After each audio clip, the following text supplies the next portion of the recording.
আজকের এই ভিডিওর মধ্যে খুবই গুরুত্বপূর্ণ একটা বিষয় নিয়ে আলোচনা করব।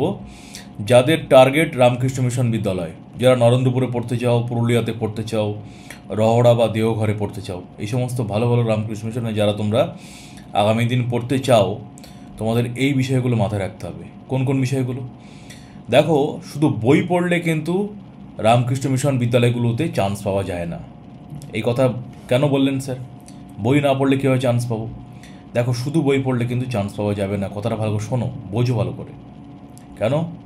কারণ হচ্ছে সমস্ত ছেলেরা যারা পরীক্ষা দিতে আসে সবাই কিন্তু বই পড়েই পরীক্ষা দিতে আসে, তবু পরীক্ষা পাস করতে পারে না। তার কারণটা কি? কারণ বুঝে পড়তে হবে। এখানে পরীক্ষার প্রশ্ন যেটা করা হয় তার মধ্যে অনেক দিক ভেবে চিন্তে প্রশ্ন করা হয়।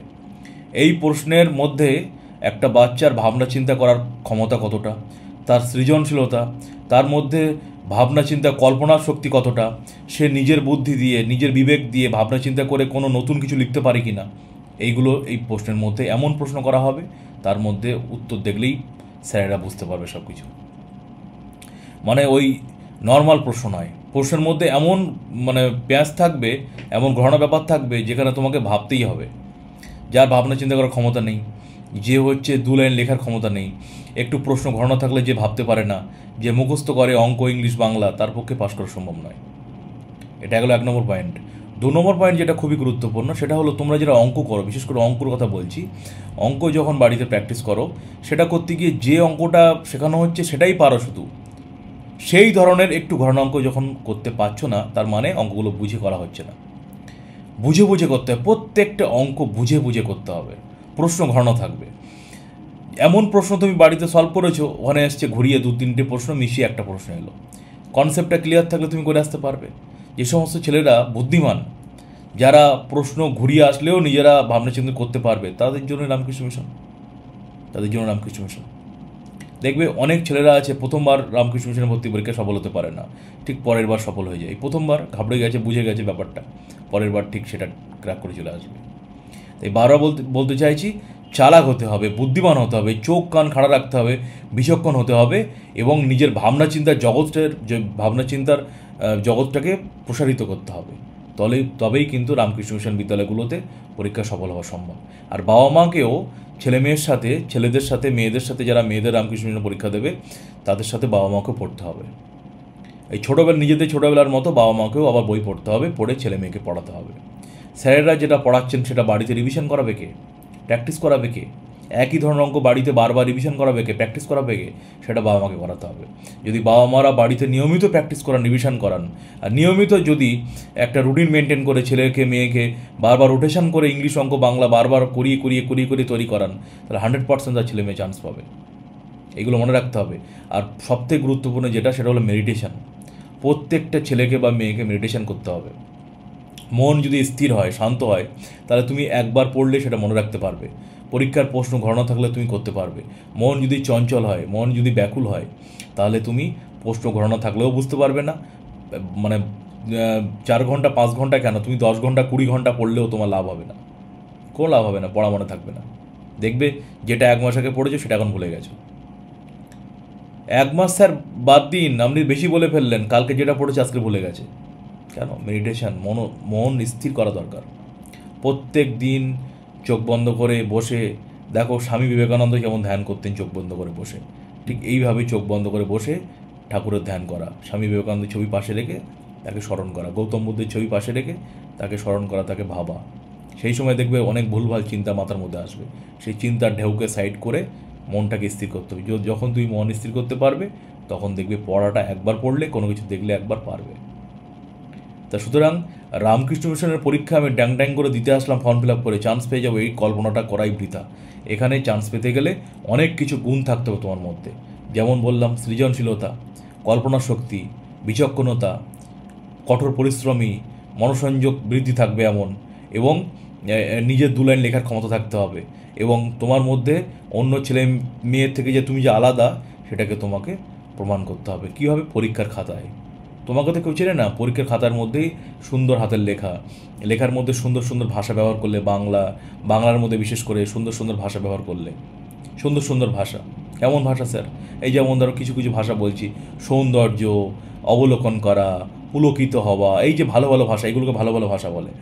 বিভিন্ন জায়গায় বাংলা রচনার মধ্যে, বাক্য রচনার মধ্যে, অনুচ্ছেদ রচনার মধ্যে, তারপরে কোনো কিছু ধরো বলেছে যে একই শব্দের ভিন্ন অর্থে প্রয়োগ করে বাক্য রচনা করো, সেখানে বাক্য রচনার মধ্যে ভালো ভালো ভাষার তোমাকে প্রয়োগ ঘটাতে হবে, চেষ্টা করতে হবে। না পারলে কী করবে, চেষ্টা করতে হবে। আর হাতের লেখা সুন্দর হতে হবে। আর হচ্ছে রচনা লেখার সময় নিজের দক্ষতা ফুটিয়ে তুলতে হবে। যেগুলো পারবে সেগুলো করবে, যেগুলো পারবে না সেগুলো করবে না। আর একটা পয়েন্ট আমি বলতে ভুলে গেছি, সেটা বলি। নার্ভ, নিজের স্নায়ুর প্রতি খুব দখল থাকতে হবে। কেন বললেন স্যার কথাটা? যখন তুমি পরীক্ষা দিতে যাবে, দেখা যাবে পরীক্ষার প্রথম দিকের প্রশ্নগুলো, একটা দুটো প্রশ্ন তুমি জানো না, যে সমস্ত ছেলেমেয়েরা একটু দুর্বল টাইপের, ওই জায়গায় গিয়ে ঘাবড়ে যাবে, আমার মনে হয় আর পরীক্ষা পাস করা হবে না, আমার মনে হয় আমি আর পারবো না, এটা আমার হবে না, অন্যগুলো আমি পারবো না মনে হয়।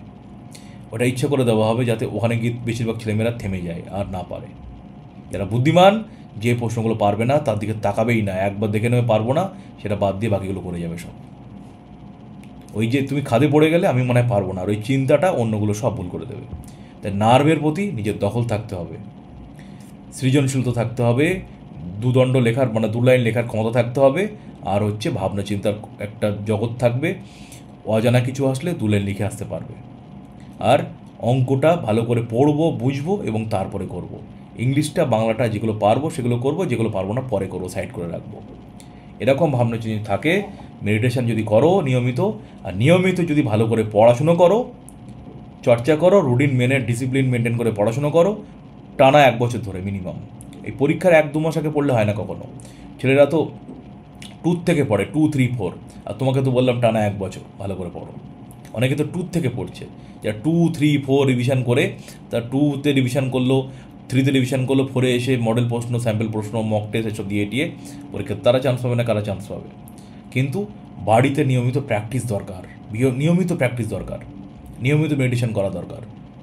শরীর সুস্থ রাখতে হবে, খেলাধুলো করতে হবে, মন ভালো রাখতে হবে, পড়তে হবে। আবার দিনরাত পড়াশোনা করলে হবে না, দিনরাত পড়ছে শুধু, তাহলে কিন্তু পড়া মনে থাকবে না। মনটাকে তো ফ্রেশ করা দরকার, ভালো রাখা দরকার। খেলাধুলো করতে হবে, ব্যায়াম করতে হবে, সাঁতার শিখতে হবে, গান বাজনা শুনতে হবে, গান করতে হবে, যা ড্রয়িং করতে হবে, তার পাশাপাশি পড়াশোনা করতে হবে। এইভাবে চললে দেখবে সব পারবে। আর বাবা মাকে ছেলে মেয়ের জন্য পরিশ্রম করতে হবে। বাবা মাকে, একটা ছেলে মেয়ে যদি 4 ঘন্টা পড়ে, বাবা মাকে 6 ঘন্টা পড়তে হবে, পড়ে ছেলে মেয়েটাকে পড়াতে হবে। স্যার যেটা পড়াবেন সেটা শুনে বুঝে ভালো করে নিয়ে, স্যারের কাছে শিখে নিয়ে ছেলে মেয়েকে পড়াতে হবে। তবেই কিন্তু ছেলেটাকে মেয়েটাকে মিশনে আনা সম্ভব হবে। এইগুলো মাথায় রাখতে হবে। তাহলে রামকৃষ্ণ মিশনে ভর্তি হতে গেলে কোন কোন বিষয়ে মাথায় রাখতে হবে সেগুলো বুঝিয়ে দিলাম ক্লাসের মধ্যে। আরও কিছু পয়েন্ট আছে, সেগুলো গুরুত্বপূর্ণ নয় বলে আমি বললাম না, কিন্তু সেগুলো আরও অনেক পয়েন্ট রয়েছে, সেগুলো মাথায় রাখতে হবে। যেমন স্যার বলুন আর কয়েকটা পয়েন্ট, আরও কয়েকটা পয়েন্ট হচ্ছে নিয়মিত লিখতে হবে। নিয়মিত যা পড়বেন তাই লিখতে হবে, যা পড়বে তাই লিখতে হবে। হাতের লেখা ভালো হবে। বানান যেগুলো ভুল যাচ্ছে সেটা 5 বার করে লিখতে হবে, একটা বানান ভুল হলে 5 বার করে লিখতে হবে। ইংলিশ পড়ো লেখো, বাংলা পড়ো লেখো, অঙ্ক শুধু করো প্র্যাকটিস। এগুলো আরও গুরুত্বপূর্ণ পয়েন্ট আছে অনেক এইভাবে। যেমন প্রচণ্ডভাবে যা পড়বেন তাই লিখবো। আরও কী করতে হবে, রুটিন করতে হবে। যখন তখন অঙ্ক করলে হবে না, সকালবেলা অঙ্ক করতে হবে, সন্ধ্যেবেলা অঙ্ক করতে হবে, দুপুরবেলার টাইমে, অন্য সময় বাংলা পড়ো, ইংলিশ গ্রামার পড়ো। এইগুলো অনেক নিয়ম আছে, এইগুলো যদি ভালো করে ফলো করতে পারো, মেডিটেশন করো, নিয়মিত যদি ঠিকঠাক পড়ো, বাবা মা যদি ঠিকমতো গাইড করে, ভালো স্যার যিনি অ্যাডমিশন টেস্টের জন্য পড়ান, অনেক বছর অভিজ্ঞতা সম্পন্ন, এমন সেই স্যারের কাছ থেকে যদি সঠিকভাবে যদি গাইড পাও, সঠিক স্যার যদি পাও, এমন স্যার হতে হবে যে তোমাকে ঠিকভাবে সঠিক পথ দেখাতে পারবে। দেখো, প্রত্যেক শিক্ষকের সাথে প্রত্যেক ছেলেমেয়ের রসায়নের মিল হয় না। এমন শিক্ষক তোমাকে খুঁজতে হবে যে শিক্ষকের সাথে তোমার মনের রসায়নের মিল হচ্ছে। বাচ্চার কথা বলছি আমি, মনের রসায়নের মিল হবে।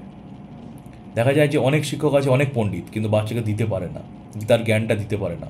অনেক আছে দেখবেন অল্প লেখাপড়া জানেন, কিন্তু বাচ্চাদের মন অতি সহজে দখল করে নেন। তাদের কাছে পড়লে কিন্তু বাচ্চা ভালো শিখতে পারবে। সুতরাং দেখতে হবে বাচ্চাটা কোন শিক্ষকের নিতে পারছে, কার কোন শিক্ষকের দ্বারা সেই বাচ্চা প্রভাবিত, সেই শিক্ষকের কাছে ছেলেটাকে মেয়েটাকে পড়তে দিতে হবে। এবং নিয়মিত মনিটরিং করতে হবে যে শিক্ষকের কাছে পড়ে ছেলে মেয়েটা শিখছে কিনা। একে বলে মনিটরিং করা, খাতায় দেখা। বলতো স্যার কী শিখিয়েছে, এটা আমাকে শেখাতো। স্যার যেটা শেখালো সেটাই যদি আপনার বাচ্চা যদি আপনাকে পড়াতে পারে, শেখাতে পারে, তাহলে ভাববেন ও শিখেছে ভালোভাবে। ওকেই স্যার বানিয়ে আপনি ছাত্র হয়ে বা ছাত্রী হয়ে ওর কাছে শিখতে হবে। এইভাবে একটা খুব সুন্দরভাবে বাড়িতে তৈরি করা যায়, ছেলে মেয়েকে করালে হয়। ওই লোক বলল আমার ছেলে পড়ে এই হয়েছে, এই বই পড়ে হয়েছে, এই স্যারের কাছে পড়ে হয়েছে, তোরও হয়ে যাবে পড়তে দেবে, সম্ভব না। অনেক কিছু মাথায় রাখতে হবে, তবেই ছেলে মেয়েটা মানুষ করা সম্ভব। বর্তমানকালে এত কম্পিটিশান, ছেলে মেয়েকে সঠিকভাবে মানুষ করতে গেলে খুব সাবধানে চারা গাছকে বেড়া দিয়ে সাথ দিতে হয়, তবেই গাছে ফুল ফুটবে, খুলে রাখলে হবে না। আর লোকের কথা শুনলে হবে না, নিজের মনের কথা শুনতে হবে। নিজের সন্তান, নিজের মনের কথা শুনতে হবে, চোখ কান খাড়া রেখে নিজের বিবেক মন যেটা বলবে সেটা করতে হবে। লোকের কথা শুনলে হবে না। প্রত্যেক মানুষ আলাদা, প্রত্যেক মানুষের চিন্তাভাবনা আলাদা। আর আমি ব্যক্তিগতভাবে মনে করি বর্তমানকালে খুব কম মানুষ আছে অন্যের ভালো চায়, খুব কম মানুষ আছে, এরকম মানুষ পাওয়া খুব মুশকিল। বেশিরভাগ মানুষ আছে যারা অন্যের ভালো চায় না বর্তমানকালে। তাই এগুলো বিচক্ষণভাবে থাকতে হবে, সব কিছু দেখে শুনে তারপরে ছেলে মেয়েকে মানুষ করতে হবে, ঠিক আছে? বেড়া দিয়ে রাখতে হবে, খারাপ মানুষ খারাপ লোকজন থেকে দূরে রাখতে হবে। চারা গাছকে বেড়া দিয়ে একটু বড় করে দিলে তারপরে এমনিতেই বড় হয়, ফুল হবে, ফল হবে। যাই হোক, আজকের এই ভিডিওর মধ্যে আমি একটা সামান্য, যদিও এটা খুবই গুরুত্বপূর্ণ ব্যাপার, সামান্য কিছু গুরুত্বপূর্ণ পয়েন্টস আপনাদের সামনে তুলে ধরলাম, যেগুলো মাথায় রাখতে হবে একটা ছেলেকে বা মেয়েকে মিশনের ভর্তি পরীক্ষায় চান্স পেতে গেলে। অনেক অভিভাবক প্রশ্ন করেছিলেন যে কী কী ব্যাপার স্যার মাথায় রাখতে হবে, কীভাবে ছেলেকে মেয়েটাকে তৈরি করবো, এইগুলো আছে। আরও অনেক গুরুত্বপূর্ণ পয়েন্ট আছে, কোনো একটা ভিডিওতে আবার সেগুলো নিয়ে আলোচনা করব। যেগুলো বললাম এগুলো বাড়িতে এখন করুন, রুটিন মেনটেন করুন, একটা রুটিন বানান, ঠিক জায়গায় ছেলে মেয়েটাকে গাইড করার ব্যবস্থা করুন, ভালো করে পড়ান আর মেডিটেশন করান, চাপ দেবেন না, টেনশন দেবেন না, মনটাকে ভালো রাখার চেষ্টা করবেন, দেখবেন সব হবে। ভালো থাকবেন, পরবর্তী কোনো একটা ভিডিও দেখা হবে। ছেলেমেয়েরা বাড়িতে ভালো করে পড়ো, মেডিটেশন করো আর খুব কঠোর পরিশ্রম করো।